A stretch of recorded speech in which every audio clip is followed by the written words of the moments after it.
시청자 여러분 안녕하십니까? 헬로티비 경인 주간 뉴스입니다. 오늘의 첫 소식입니다. 이번 주 주간 뉴스는 민선 7기 1년 주요 성과와 과제를 짚어보는 내용으로 시작합니다. 먼저 김포시로 가보겠습니다. 민선 7기 김포시는 취임 1년 기자회견에서 경청이라는 키워드를 꺼냈습니다. 지난 한 해 소통 행정과 민원 해결에 주력했다는 건데요. 정하영 김포시장은 남은 임기 내 김포시의 100년 먹거리를 찾겠다는 포부도 내놨습니다. 민선 7기 김포시의 1년 성과와 남은 과제 짚어봤습니다. 취임 첫 해 만난 시민의 수 2,200명, 시장 민원 상담 870건. 민선 7기 김포시는 출범 첫 해 소통 행정을 최우선 가치로 내세웠습니다. 신속한 민원 처리를 위해 민원 콜센터를 열었고 민원이 쏠리는 교통 문제는 TF팀을 꾸려 대응했습니다. 그 결과 버스 노선은 대대적인 개편을 마쳤고 노조 파업으로 위기를 맞았던 도시철도는 이제 개통만을 남겨놓고 있습니다.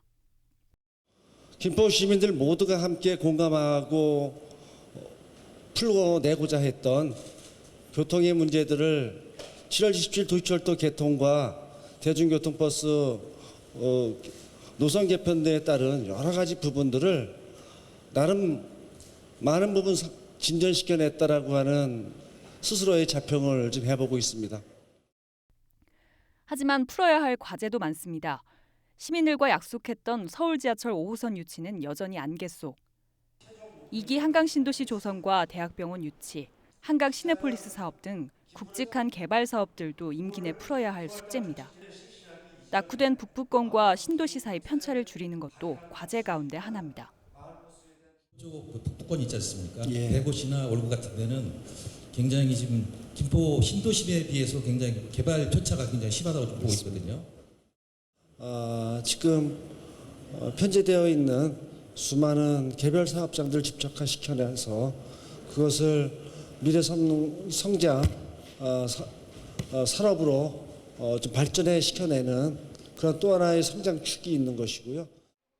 무엇보다 100년 먹거리로 삼은 평화 사업을 구체화시키는 것이 가장 큰 과제입니다. 100년 먹거리 평화를 얘기를 한다면 거기에 대한 로드맵이 있어야 된다는 얘기죠. 남북관계의 긴장이 완화되거나 교류 협력의 시대가 만들어지지 않으면 72%를 차지하고 있는 군사시설 보유국은 영원히 존재할 것이고요. 그 규제가 존재하는 한 제척된 150만 평의 한강 신도시 조성은 가능하지 않고요. 북부 5개연면의 균형 발전을 위한 동반 성장의 평화로 건설은 우리들의 계획으로만 끝날 수밖에 없다는 거지요. 취임 첫 해 시민 행복을 강조하며 순항해온 민선 7기 정하영호. 이제는 김포의 가치를 2배로 높이는 100년 먹거리를 찾을 수 있을지 43만 김포 시민들의 눈길이 쏠려 있습니다. 헬로티비 뉴스 이세진입니다. 이번엔 부천으로 가봅니다. 내 곁에 시장이라는 슬로건을 걸고 시정을 펼치고 있는 장덕천 부천시장. 어느덧 취임 1년을 맞이했는데요. 장 시장은 올해 목표로 신도심과 구도심 간 격차 해소 등을 꼽았습니다. 김진재 기자입니다.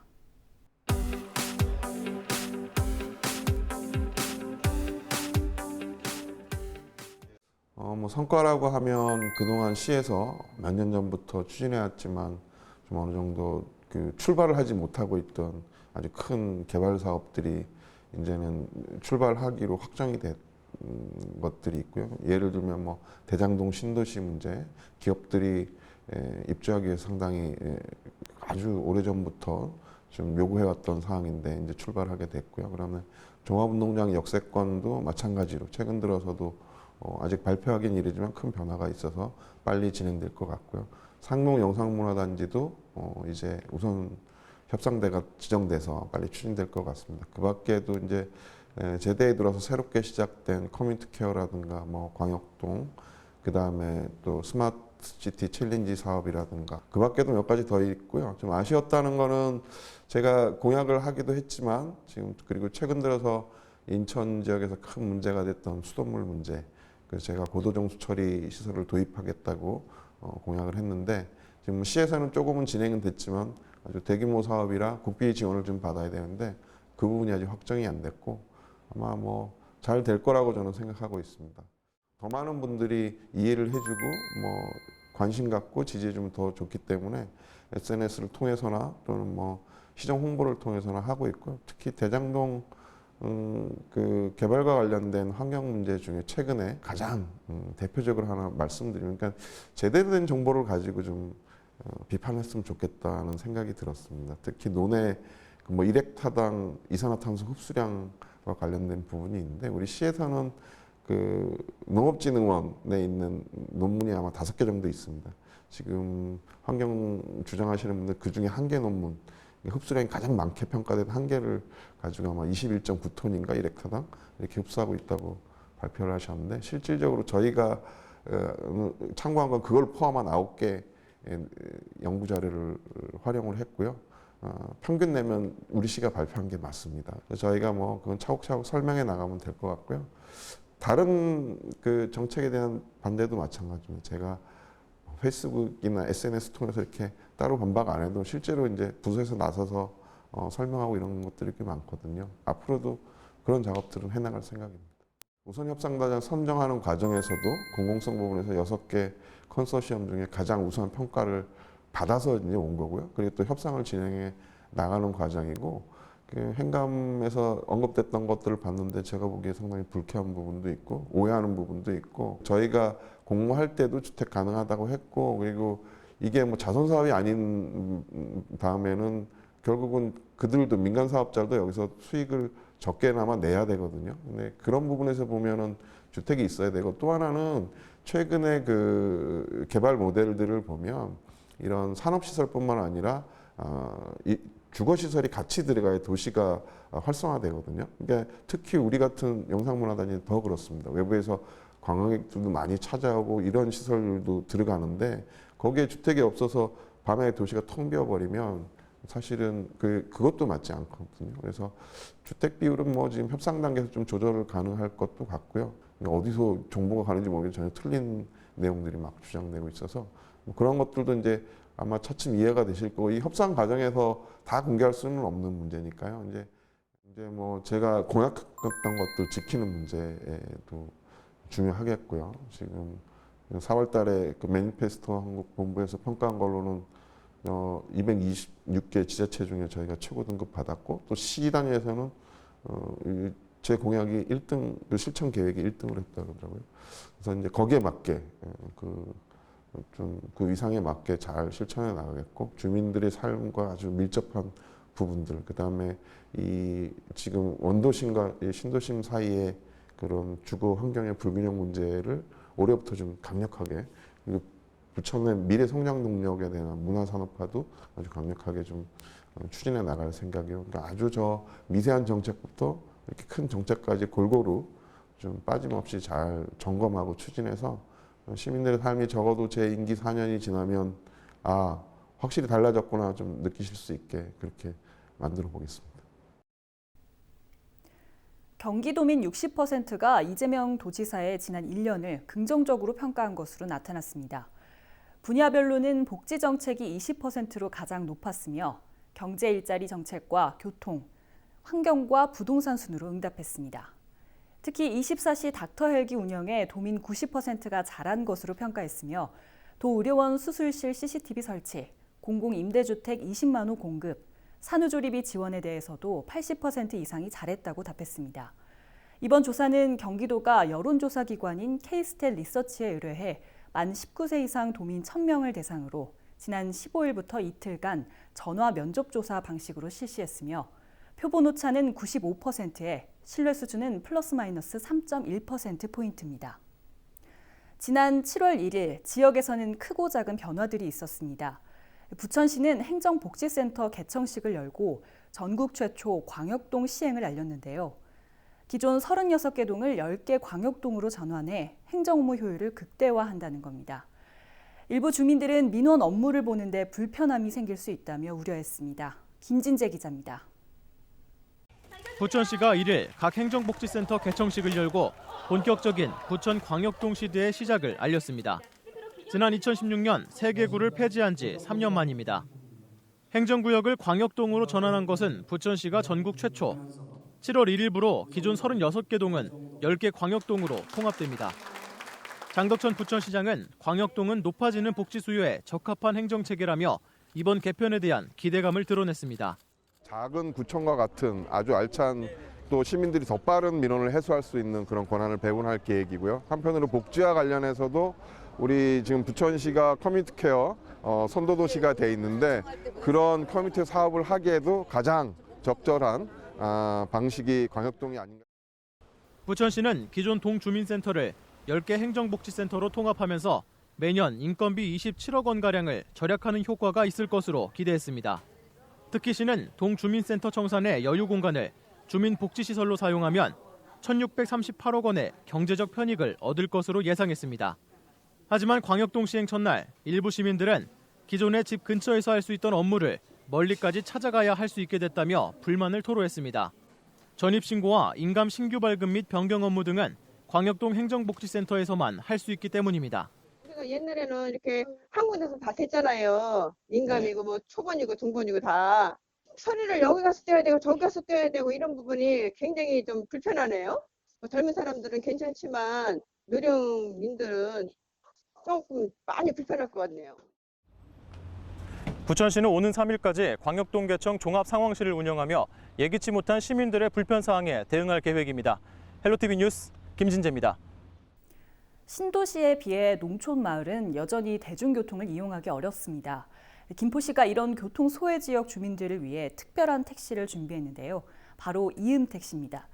콜택시처럼 불러 사용할 수 있는데 1,000원만 내면 읍내까지 이동할 수 있습니다.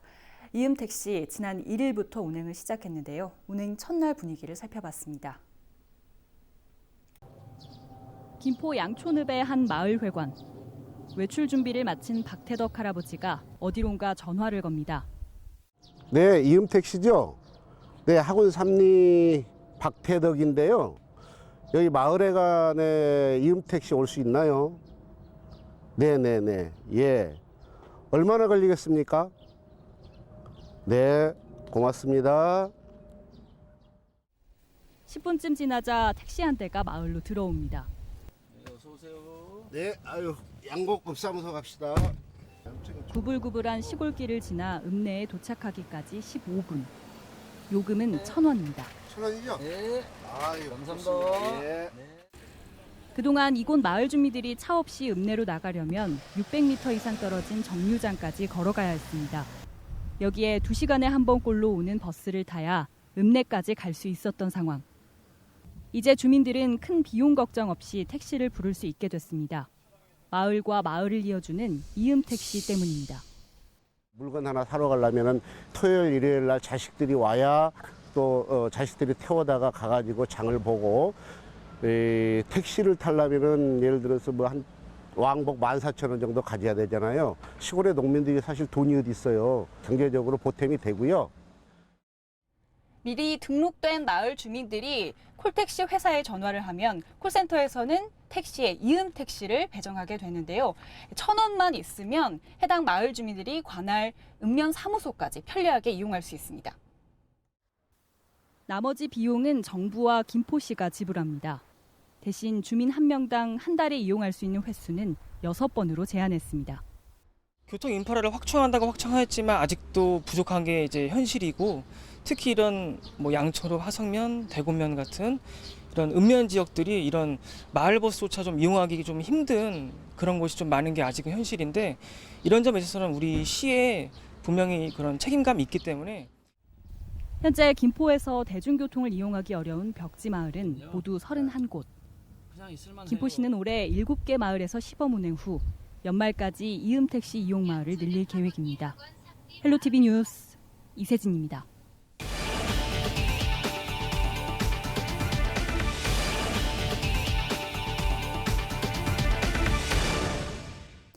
U20 월드컵 준우승의 주역인 이강인 선수.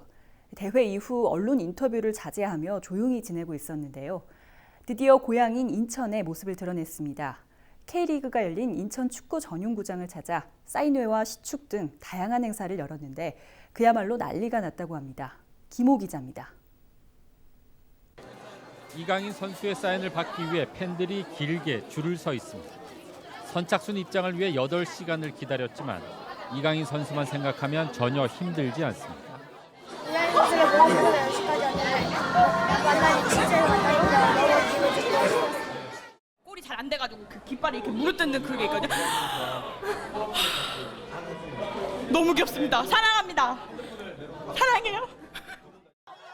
사인회에 참석하지 못한 팬들과 취재진까지 뒤엉켜 현장은 그야말로 아수라장이 됐습니다. 오랜 기다림 끝에 이강인 선수가 나타나자 환호와 함성이 터져나옵니다.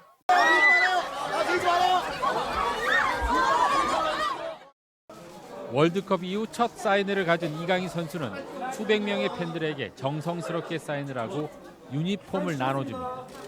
함께 사진도 찍고 악수도 하며 관심과 사랑을 보여준 팬들에게 감사의 인사를 전합니다.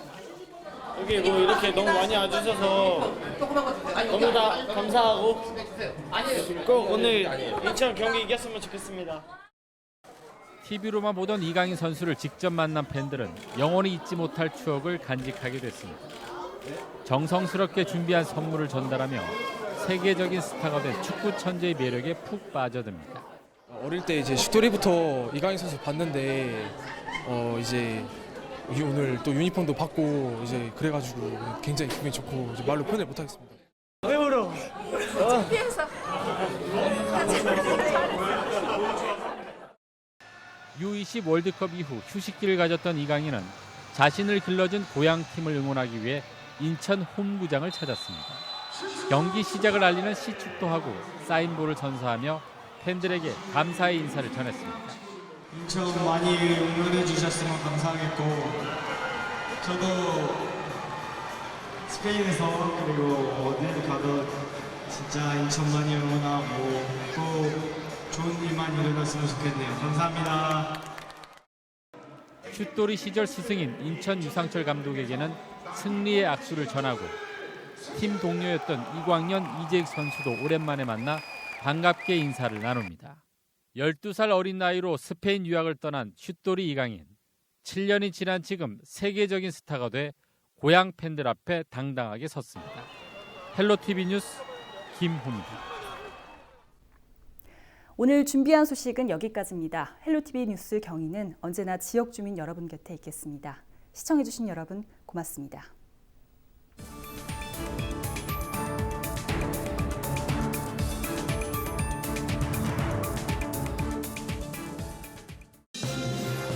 우리 지역의 이슈 콕 짚어봅니다.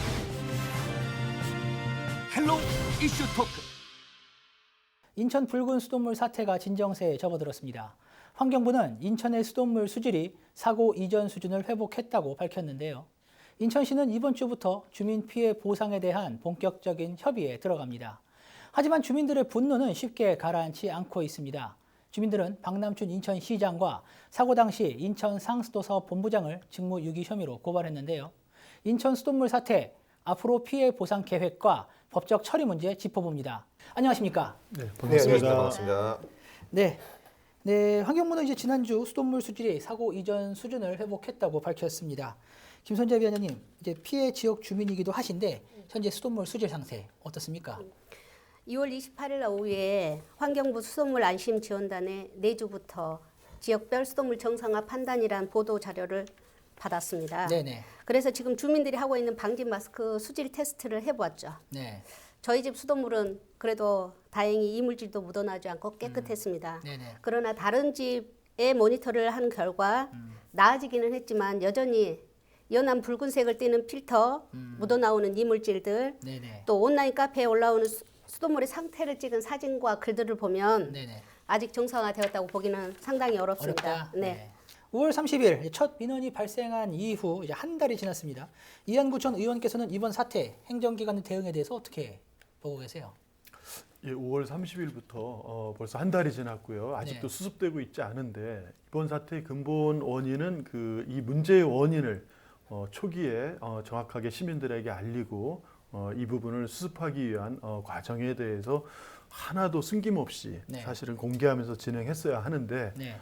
시가 지금 여러 차례 5일 만에 개선된다든지 네. 또 지금도 그렇잖아요. 29일 경이면은 다 해결된다 그랬지만 이제 배수지까지 이제 이토 이런 작업들이 네네. 끝난 거고 실제 관말 우리 주민들까지는 아직도 해결이 안 된 상태지 않습니까?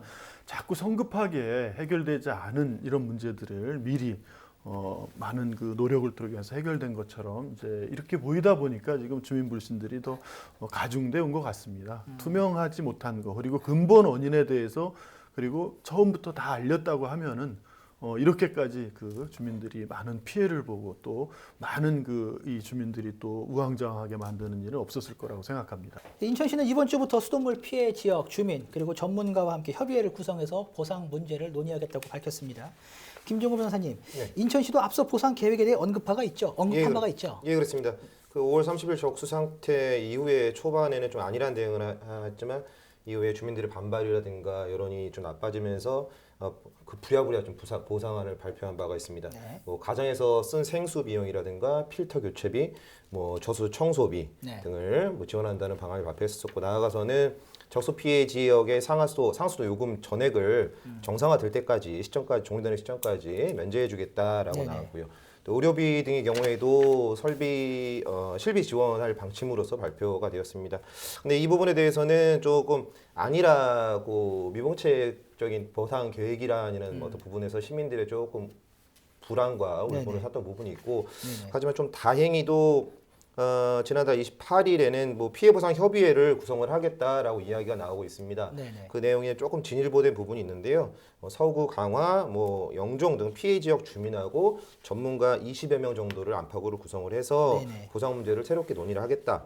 이 피해 보상의 규모는 어떻게 할 건지 쟁점적으로 이야기를 나누고요. 나아가서는 과거에는 소상공인들의 영업 손실 같은 부분에 대해서 보상 계획이 없다라고 밝혔었는데 네네. 이런 부분에 대해서도 한번 검토를 해보겠다라고 해서 조금은 기대해 볼 만한 상황이 아닌가 싶습니다. 재난지역으로 선포하라는 말까지 나오기도 했었습니다. 대신 행안부에서는 재난특별교부세 15억 원을 지원한 것으로 알고 있는데요. 이 부분은 어떻게 해석을 해야 할까요? 이영구 전 의원님, 이건 특별재난 지역으로 지정됐다라고 봐야 될까요? 어떻게 봐야 되죠? 아니죠. 제가 그 이번 사태에서 가장 아쉽고 안타까운 부분이 바로 특별재난 지역으로 선포가 되지 않더라도요. 네. 재난 및 안전에 관한 기본법에 의해서 사실은 이 부분은 사회재난입니다. 네. 그 재난의 정의인 그 제 3조에 보면은 바로 그 금융이나 의료, 수도, 에너지, 통신, 교통 이것이 마비될 경우에 사회재난으로 한다 이렇게 돼 있어요. 네네. 그러면 행정안전부 장관이 이것을 사회재난으로 선포하고 그러면 중앙에 재난대책본부가 생기고 우리 지역에도 대책본부가 생기고 그럼 처음부터 중앙과 우리 지역의 원인 조사와 또 이 위기 대응과 또 하나는 이것을 수급하는 각종 대책 그리고 이것이 재발 방지되지 않도록 하는 이러한 것과 보상까지 광범위하게 이런 법의 틀에서 사실은 이런 주민들의 피해들을 구제하고 최소화할 수 있는 이 법적 매뉴얼이 있음에도 불구하고 이거 적용을 왜 안 했는지 저는 지금도 이해가 안 갑니다. 무엇보다 주민들의 입장이 가장 중요할 텐데요. 김선재 위원님, 주민들은 이번 사태 피해 보상에 대해서 어떤 입장이세요?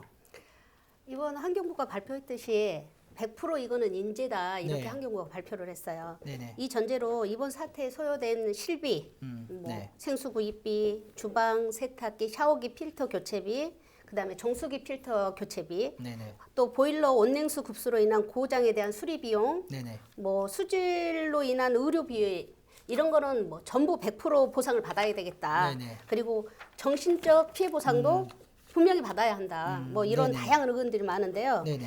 민간 대책위에서는 이번 사태 피해 보상은 지역이 워낙 높고 네네. 피해 정도가 방대하니까 전문가들의 객관적인 피해 산정과 피해 보상이 이루어져야 한다.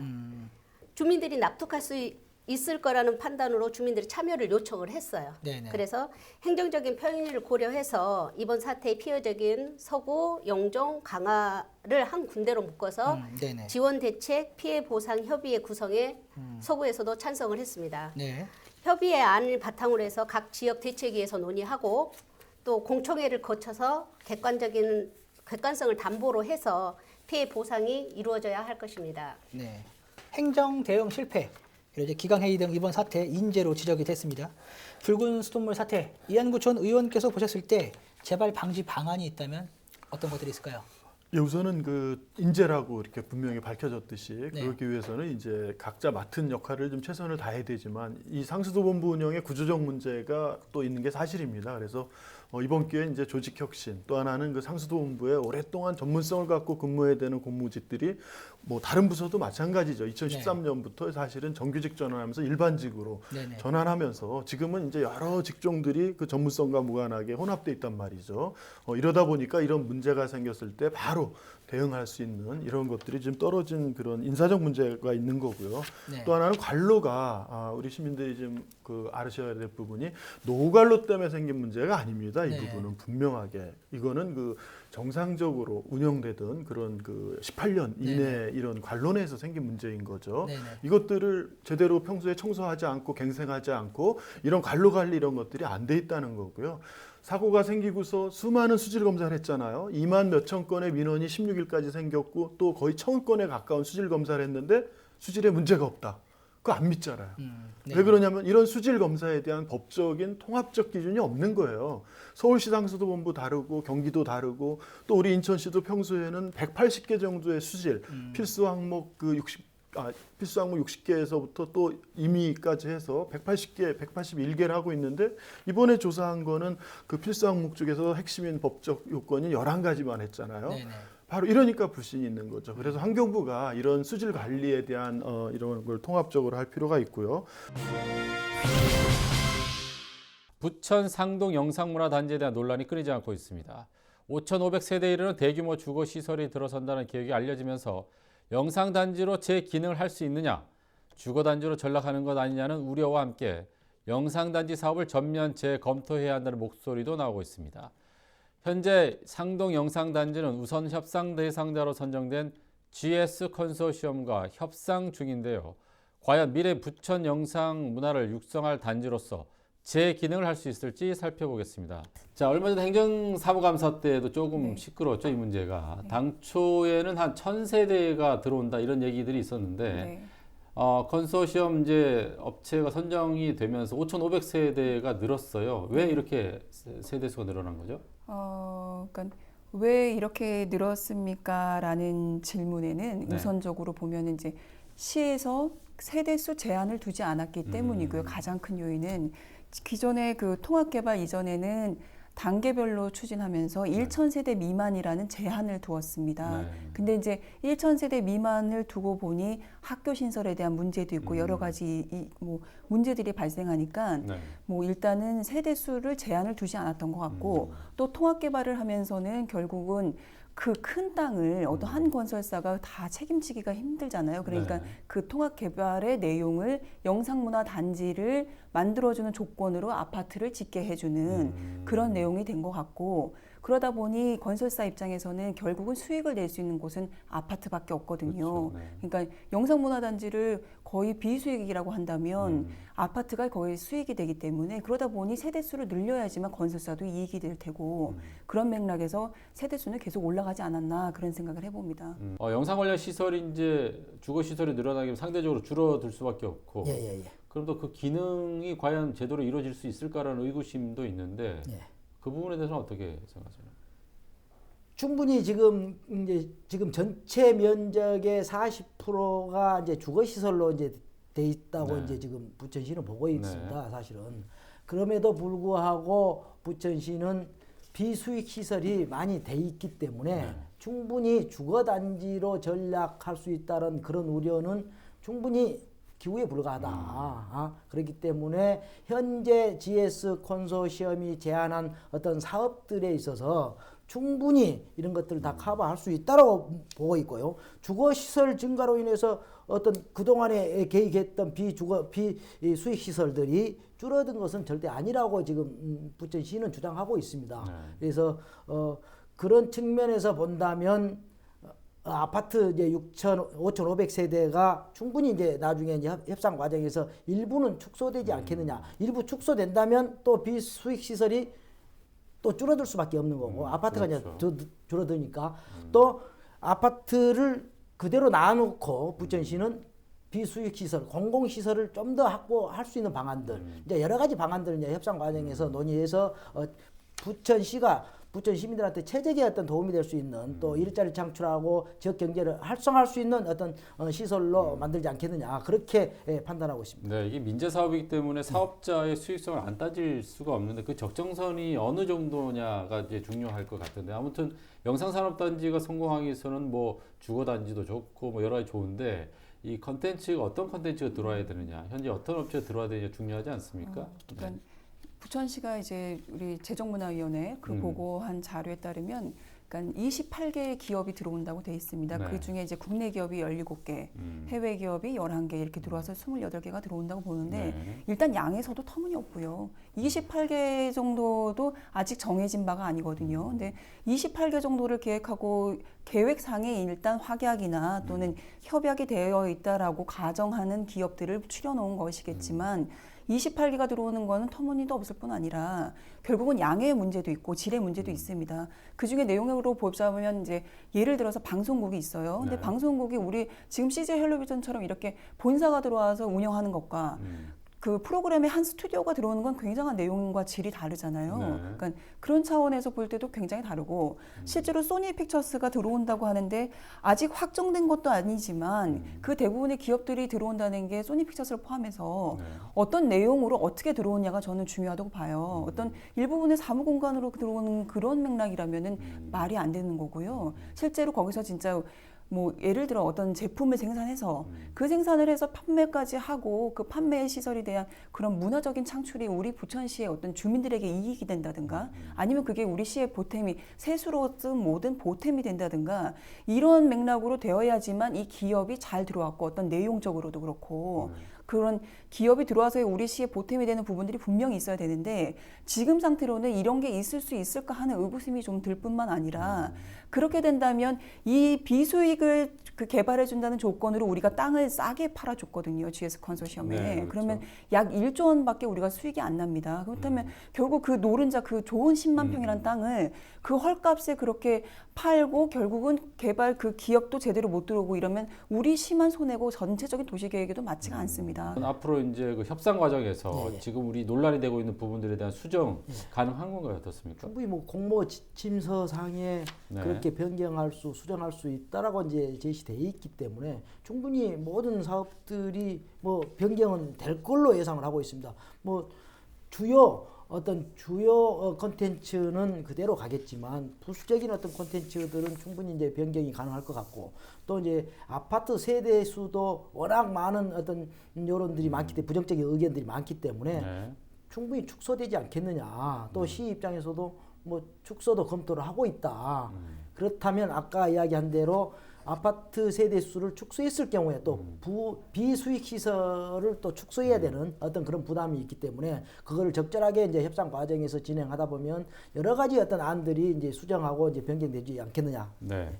아무튼 이런 논란이 계속 일고 있는데 또 시장님께서 뭐 페이스북이라든가 뭐 의회에서 또 우리 발언이 좀 논란이 되고 있어요. 뭐 시의원들 면책 특권이 없다 뭐 이런 얘기도 하셨고 페이스북에는 이제 육참골다 어려운 말인데 이런 얘기도 하셨는데 어떤 의도로 지금 받아들이고 있어요? 뭐 개인의 생각이니까 어떤 의도였는지는 잘 모르겠습니다. 네. 잘 모릅니다만 선출직 공직자로서의 그 발언이라 본다면 네. 저는 적절하지 않은 것 같고요. 그리고 좀 더 신중하고 좀 그 말씀을 좀 삼가는 자리, 특히나 저랑 본회의장에서 시정질문 일문일답하는 과정에서 의원의 면책특권이라든가 뭐 의원들이 뭐 대통령이 돼야지 뭐 할 수 있는 일이라든가 이런 여러 가지 좀 약간의 실수를 하셨습니다. 근데 그런 부분에 저는 좀 더 신중해야지 맞다고 보고 그리고 시의회는 시장이 좋아하는 말만 해주는 곳은 아닙니다. 시의회는 분명히 그 뭐라 그러죠?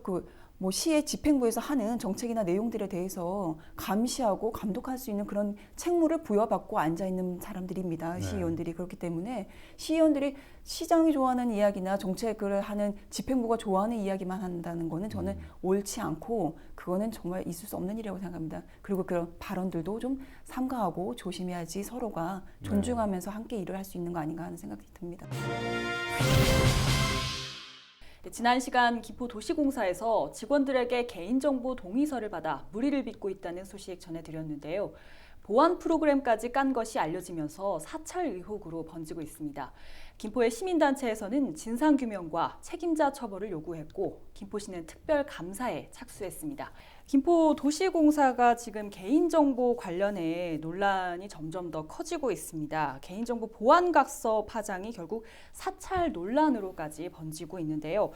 개인정보 동의서를 받으면서 시작이 됐다고요? 왜 동의서를 받은 겁니까? 일단은 동의서를 받은 이유는 뭐 내부적인 지원이 네. 언론에다 유출했다는 그런 내용을 내부 민원을 일단 접수하고 나서 네. 근데 이 부분에 대해서 이제 직원들 PC 사용 내역을 들여다 보려고 하니까 이 법률적인 좀 잡문을 받아 보니까 이거는 동의서를 받아야 되는 초법적인 문제가 생길 수 있으니까 동의서를 받아야 된다고 판단한 것 같아요, 도시공사 측이. 그래서 직원들한테 동의서를 받기 시작했고요. 근데 개인정보 동의서란 원래 입사 전에 제3자 정보 제공에서 서명을 받지 않습니까? 네. 근데 이건 또 다른 문제라고 판단했기 때문에 동의서 추가로 받는 걸로 지금 확인했습니다. 제보자에 관련된 내용이라고 하면 네. 어떤 제보자를 말하는 겁니까? 제보는 이렇게 김포타임즈가 이제 신문에 나왔어요. 그러니까 칼럼이 나왔는데요. 이게 이제 5월 14일자 지역 언론인 김포타임즈가 작성한 칼럼에서 이제 비롯됐습니다. 네. 당시 김포타임즈가 이제 도시공사 간부의 이제 음주운전 적발 사실과 징계 대상자인 또 다른 간부를 거론하면서 네. 인사위원회가 지지부진하는 점, 그리고 즉 징계를 미루고 있다는 걸 지적을 했는데요. 도시공사 측은 이 보도를 내부 정보 유출로 본 거예요.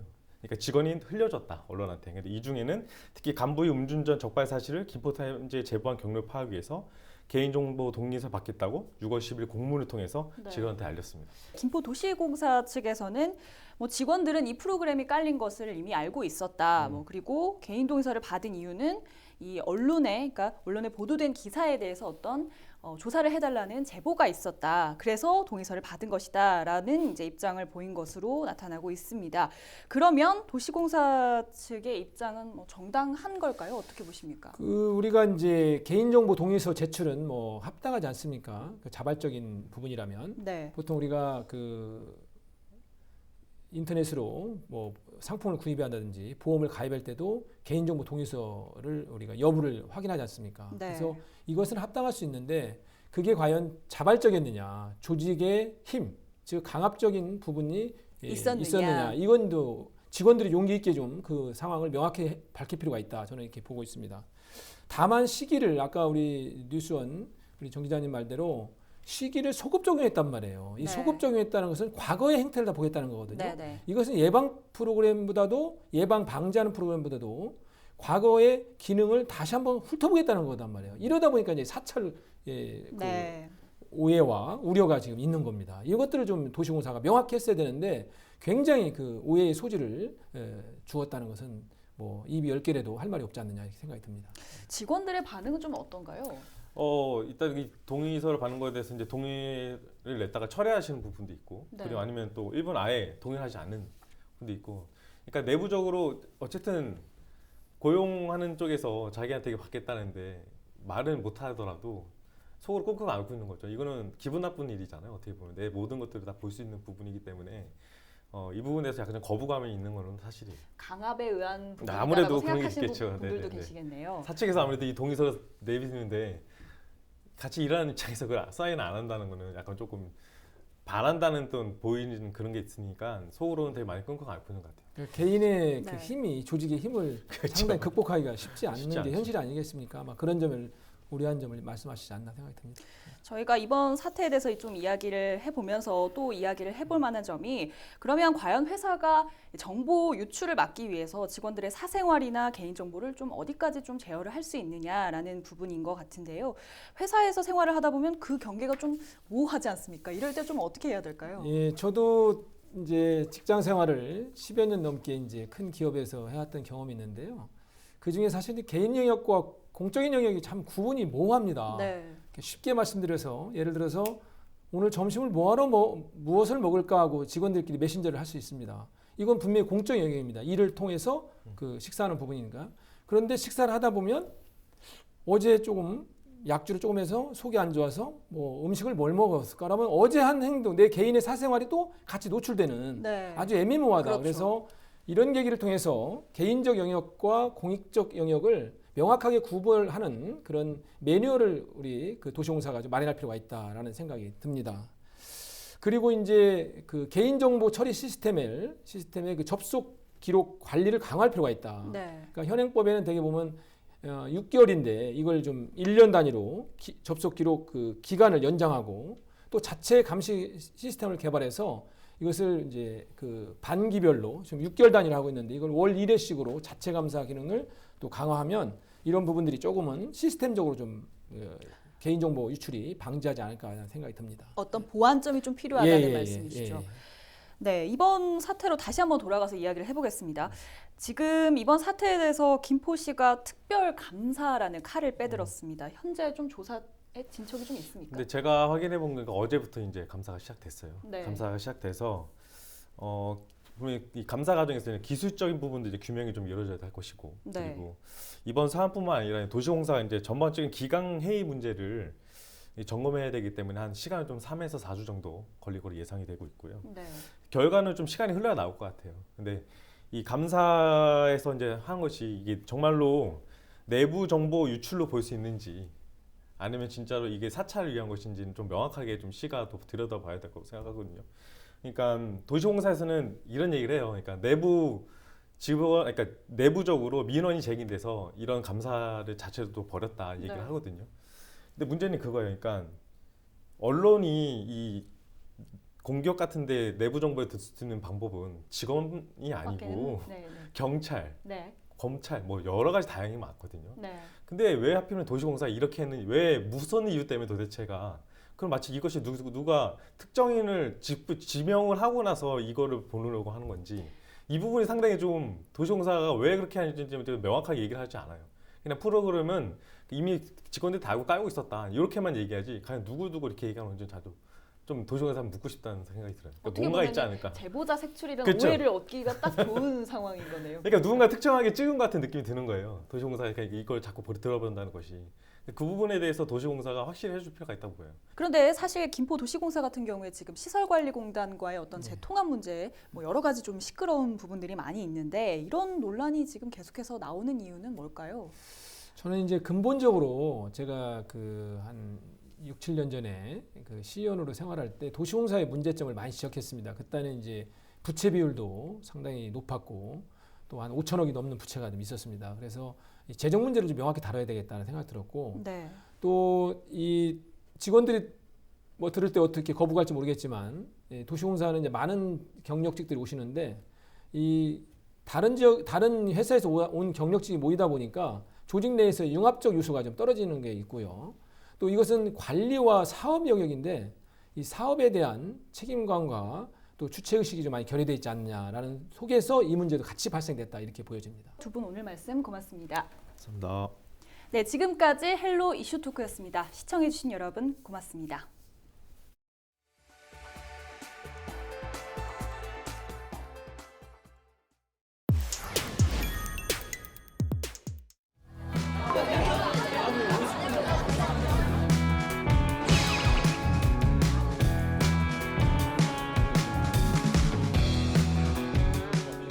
너무 좋아요.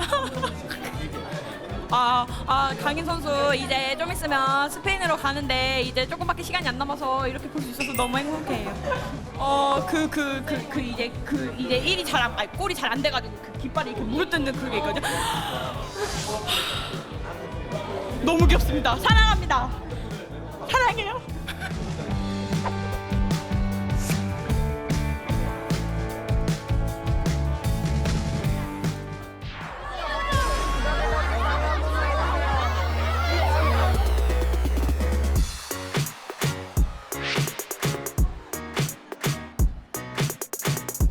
왜 울어? 뒤에서.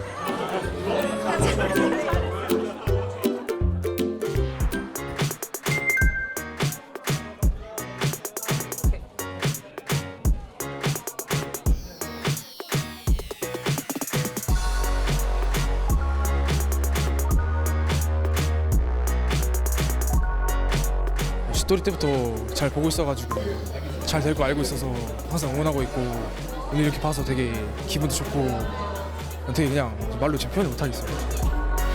이렇게 많이 와주셔서 너무 감사하고 꼭 오늘 경기 이겼으면 좋겠네요.